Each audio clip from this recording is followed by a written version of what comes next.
먼저 이 시각 주요 뉴스입니다. 여순사건 특별법 통과 이후 첫 추념식이 열렸습니다.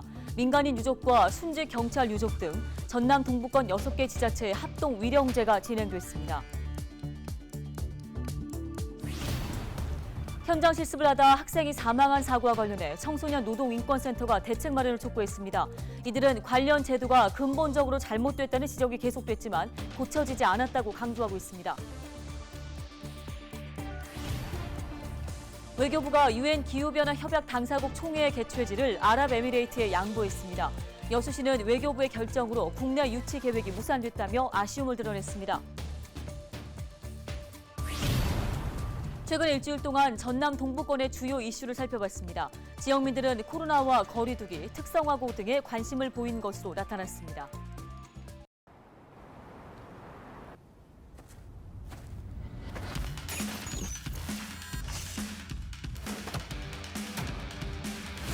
Everyone knows I'm passionate. Know why? Look at how passionate Koreans are.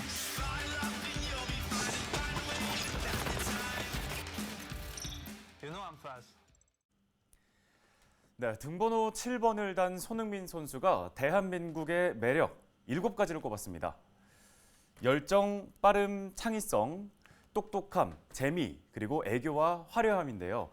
이 손흥민이 출연한 한국관광공사의 홍보 영상이 너튜브에서 요즘 인기를 끌고 있다고 하네요. 네, 맞습니다. 네. 세계적인 축구 스타니까 팬들도 많을 텐데요. 자, 이제 일상으로의 회복과 동시에 외국인 관광객들이 우리나라의 구석구석 매력을 즐기고 갈 수 있도록 저희도 준비를 슬슬 해야겠습니다. 네, 그런 날이 빨리 왔으면 좋겠네요. 네. 오늘 헬로티비 뉴스 지금 시작하겠습니다.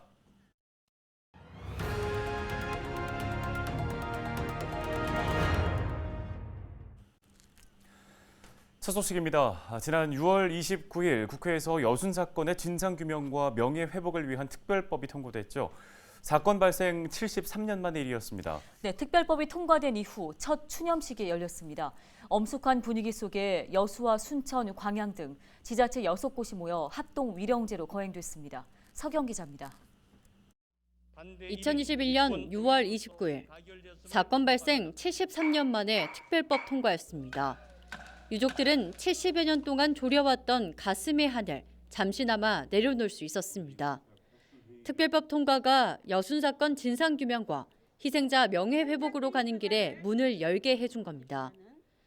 특별법 통과 이후 열린 73주기 추념식.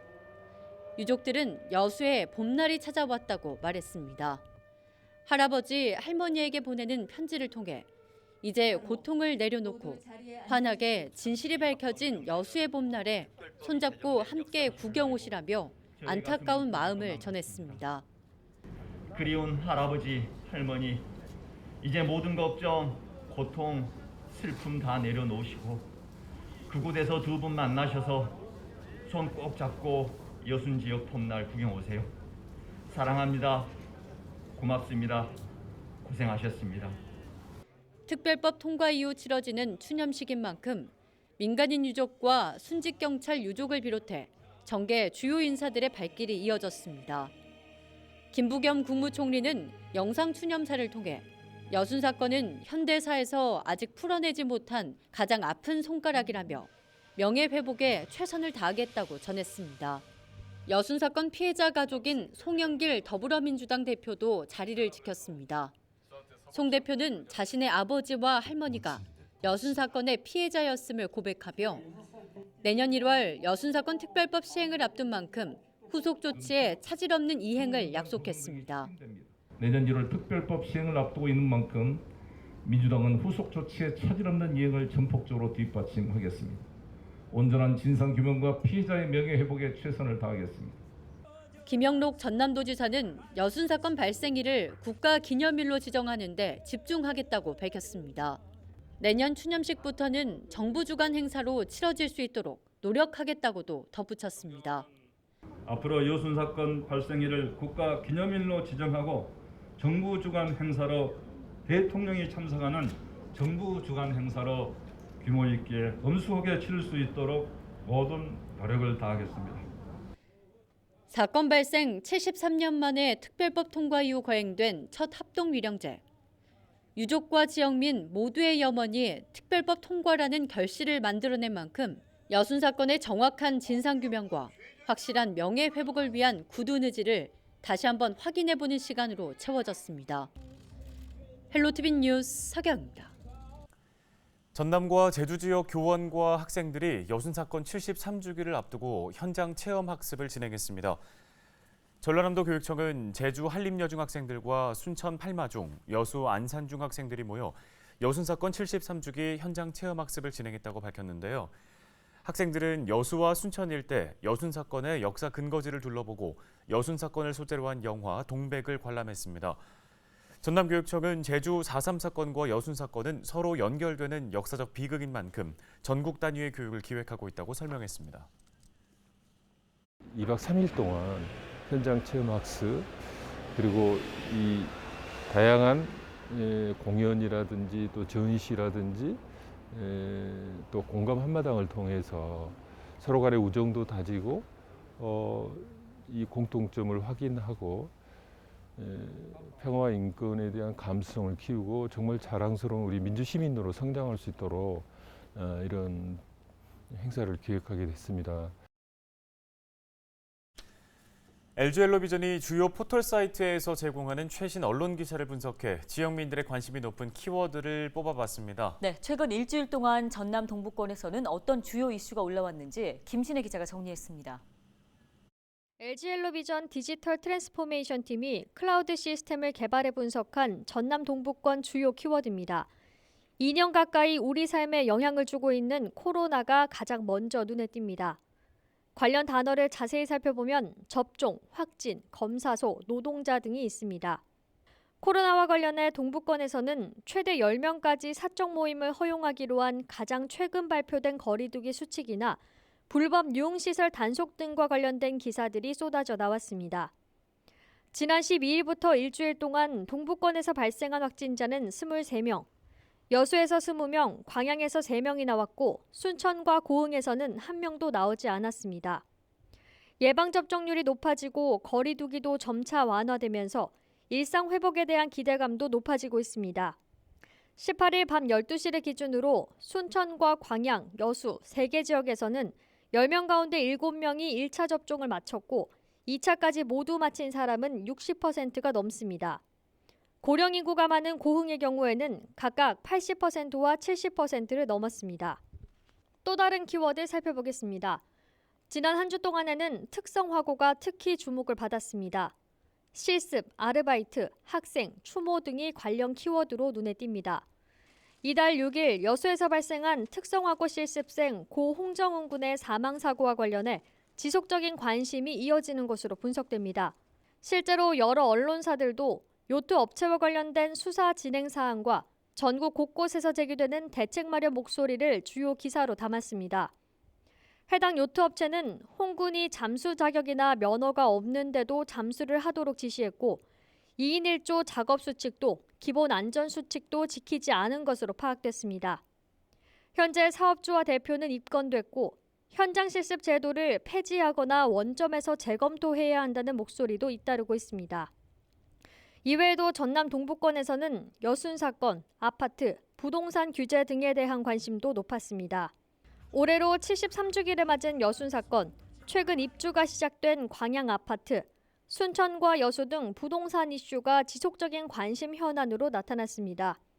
지금까지 빅데이터로 보는 전남 동부권 주요 이슈였습니다. 헬로티비 뉴스 김신혜입니다. 외교부가 유엔 기후변화 협약 당사국 총회 28차 회의 개최지를 아랍에미레이트에 양보하면서 COP28 여수 유치 계획이 무산됐습니다.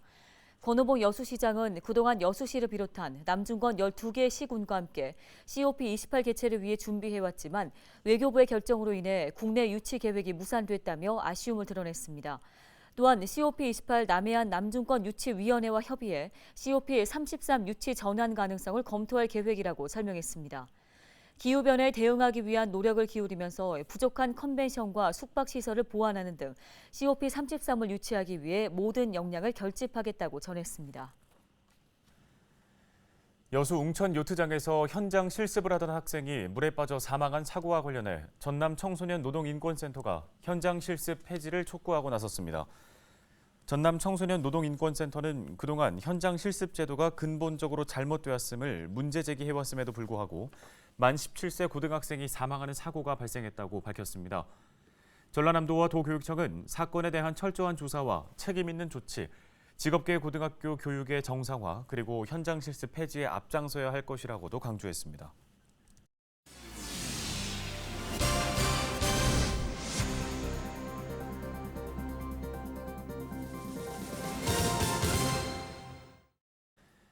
전남에서 18일 24시 기준 코로나19 확진자 14명이 추가 발생했습니다. 지역별로는 완도 8명, 목포와 해남에서 각 2명, 장흥과 무안에서 각 1명 등입니다. 완도에서는 근해 어업을 위해 출항하기 전 진단검사를 받은 베트남 국적 선원 8명이 한꺼번에 확진 판정을 받았습니다. 보건당국은 외국인 선원들의 동선 등 역학조사를 진행 중입니다. 전남 지역 축산 차량의 이동을 제한하는 행정명령이 내려졌습니다. 전라남도는 최근 광주와 전북을 비롯해 전국 철새도래지에서 조류 인플루엔자인 AI 항원 검출이 늘고 있어 외부 사람과 축산 차량의 철새도래지와 가금농장 출입 금지 등의 행정명령을 내렸습니다. 행정명령을 위반할 경우 1년 이하의 징역이나 1,000만 원 이하의 벌금이 처해집니다. 영암군이 코로나19 장기화로 인해 소득이 줄어든 버스 운수 종사자에게 소득 안정 지급을 지원합니다. 지원 대상은 영암군 지역에서 버스 운전 업무를 하고 있는 사람으로 오는 21일까지 신청서를 접수할 계획입니다. 버스 종사자 1명에게 100만 원이 전달될 예정이며 소상공인 긴급대책비 지원금 수급자는 대상에서 제외됩니다. 긴급지원금은 오는 28일부터 이틀간 신청된 계좌로 입금될 예정입니다. 순천에서 넥스포인 순천 박람회가 열렸습니다. 넥스포인 순천은 4차 산업혁명 종합박람회로 순천만 생태문화교육원 일원에서 진행됩니다. 이번 박람회는 인공지능과 5G 기술 등 미래 산업을 체험해 볼 수 있는 주제관과 전파 기술에 관한 학술 행사 등 다양한 프로그램들이 펼쳐집니다. 순천시는 박람회를 통해 앞으로의 성장 산업을 발굴할 방침입니다. 미래의 먹거리, 새로운 먹거리를 발굴을 해야 되는데 이제 그런 인프라가 부족하기 때문에 저희가 박람회를 통해서 어떤 네트워크를 구성을 하고 그런 인프라를 구축하는 계기를 만들고자 박람회를 시작하게 됐습니다. 전남정보문화산업진흥원과 함께 비즈니스를 위한 메타버스 플랫폼을 개발하게 됐습니다. 개발 막바지에 앞서 사용자 테스트 겸 사용자 의견을 좀 반영하기 위해 나왔습니다. 순천 해령면에 들어서는 전라남도 동북권 통합청사 건립공사가 시작됐습니다. 전라남도는 도비 387억 원을 들여 축구장 4개를 합친 면적의 부지에 통합청사를 설립할 계획이라고 밝혔는데요. 이 통합청사가 준공되면 동북권의 주민들은 무안군에 자리한 도청을 방문하지 않고도 스마트 민원실을 통해 민원을 처리할 수 있게 됩니다. 전라남도 동북권 통합청사는 오는 2023년 5월 문을 열 예정입니다. 2021 목포 항구축제가 나흘 동안의 일정을 모두 마무리했습니다. 목포시는 코로나19 확산을 막기 위해 올해 축제를 비대면 형태로 진행했고 시민들의 참여 속에 온라인을 활용한 프로그램을 운영해 큰 호응을 얻었다고 밝혔습니다. 특히 온라인 경매 이벤트와 홈쇼핑 운영을 통해 지역 특산품 판매에도 기여했다고 설명했습니다. 목포시는 올해 축제를 통해 사회적 소통망을 구독한 이용자가 38% 정도 증가한 것으로 보고 비대면 축제의 새로운 가능성을 발견했다고 강조했습니다. 섬을 보유한 전남의 자치단체들이 오는 2028년 개최를 목표로 세계 섬 엑스포 유치에 협력하기로 했습니다. 세계 섬 엑스포 유치 추진위원회는 목포와 신안, 진도, 완도 등 섬을 보유한 지자체와 함께 회의를 열고 섬과 바다를 주제로 영상 공모전을 개최해 엑스포 유치에 대한 공감대를 넓히며 유치 추진위원회를 전국 단위로 확대하는 방안도 논의했습니다. 다음 달 17일로 예정된 선회암해안 세계 섬 포럼의 운영 방안에 대해서도 의견을 나눴습니다. 광양시가 위드 코로나 시대의 관광시장을 주도하기 위해 새로운 프로젝트를 추진하고 있습니다. 반드시 방문할 가치를 지닌 특화된 관광지를 연계하는 이른바 MVP 관광으로 광양시는 최근 관계부서 협업회의를 열고 계획과 문제점, 대책을 논의했습니다. 광양시는 MVP 관광이란 이름으로 광양읍권, 백원산권, 섬진강권, 구봉산권 등 4개의 권역을 중심으로 하는 관광 코스를 장기적으로 발굴하고 상품화해 나간 계획입니다. 네, 헬로티비 뉴스는 여기까지입니다. 네, 시청해주신 여러분 고맙습니다.